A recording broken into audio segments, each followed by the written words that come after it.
this morning. That red brick building that's there, that used to be a paper mill. Used to run off power from the canal. That's kind of what it looked like when it was in its heyday. They shipped kind of a medium quality paper all over the U.S. This is the canal parking lot, or what is the canal parking lot today. We talked about the Marguerite earlier today. This is the bathtub off the Marguerite. They fill that with hot water, and that's how they take their baths once a month or so.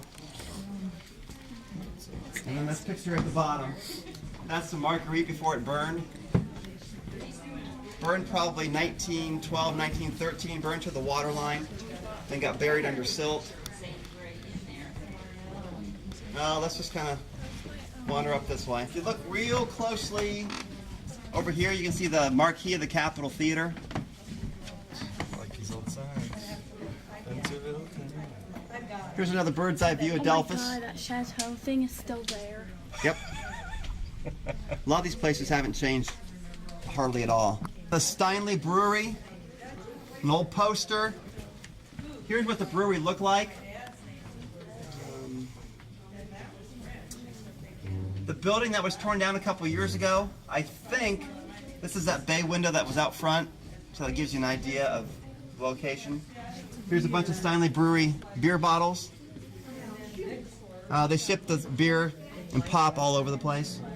During Prohibition, they would make just pop and they'd produce ice. We also had a cigar factory here in town, the Diesel Lumber Factory.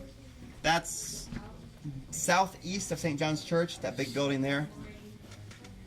They had women that worked in each floor, and they would wrap cigars all day long. Most of these things here were made here in town by the Bending Company. If you ever go on eBay and do a search on Delphos, you'll find tons of this stuff. Let me ask. That was my grandpa. Right in front of this building, we don't think it was an actual hanging. We think it was part of a display, a mock-up, some kind of thing, because we have no records of an actual execution here in town. But this was the bank building next door, and this is where this building stands now. So that gallows was right out front. Now, whether anybody hung there, we don't know yet.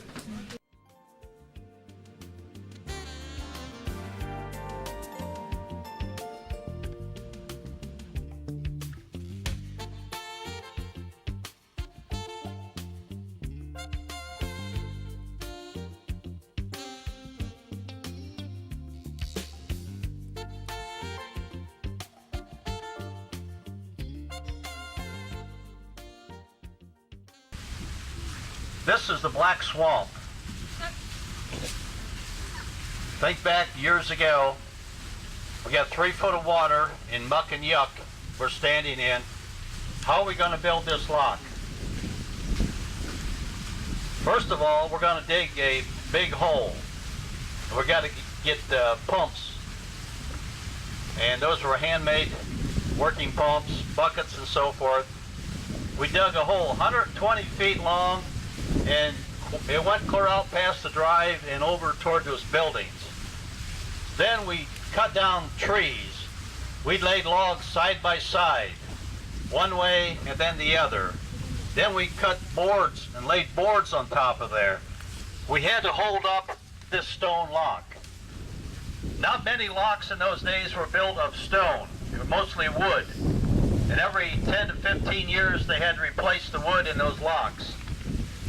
So stop and think back. In 1820, they started a survey to build canals. Canals were common in New York, so the people from New York came down to assist them in putting in a canal through Ohio. There was 246 miles of canal in Ohio. That's the Miami-Erie Canal. And 105 locks. To keep the water from flowing due to the elevation of several hundred feet above the level of the Ohio River and Lake Erie, they had to build the locks to keep the water level up so you could run the boats through, so that the water just wouldn't gush from the summit down to Lake Laramie to the south and from Grand Lake to the north. The water coming here comes from Grand Lake. It's a man-made lake to provide water for the canal. In 1822, the population was 581,000 people in Ohio. Not many people. And by 1850, we had 1,980,000 people. So we were transporting people, goods, and produce to keep these people in business. Many of the early settlers thought they could make a lot of money off the canal. So a lot of them bought up property along the canal. And there was, Section 10 was over here. We had East Braddock, West Braddock, down the south. And these people come in here to invest. Some with their friends, some new people. And the people on this side thought they were going to make a lot of money.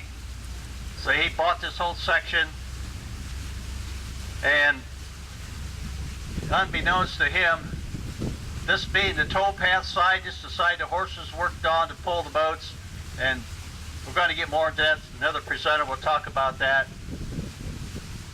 Well, the industry was all put over on the other side. You can see this was a paper mill. They brought straw in here. The water ran down through this ditch over here to the water wheel, provided the water and the energy